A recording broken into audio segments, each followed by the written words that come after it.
Yo, quick surfboard repair here today. Had this board dropped into me, had a big chunk out of the rail and also this big crease thing on it.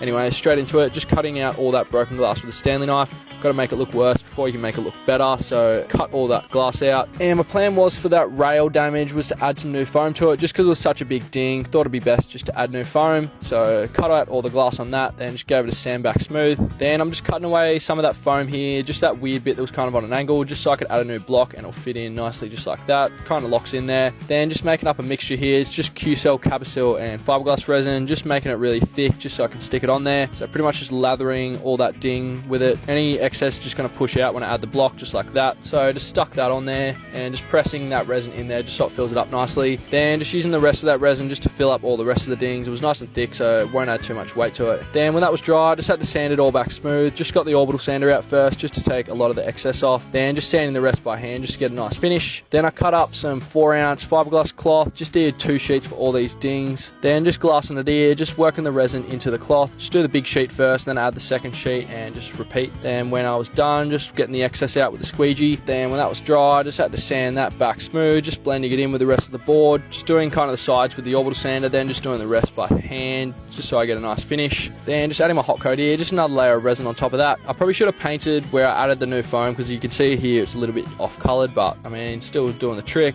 Anyways, got all my hot coat on there. Then when that was dry, just giving it a wet and dry sand back, and also just a quick clean with some scratch wax, and boom, she's done. This board turned out really good, nice and clean. Yeah, that little rail there was off colored, but the finish turned out really nice, so I'm not too worried about that. Till the next one.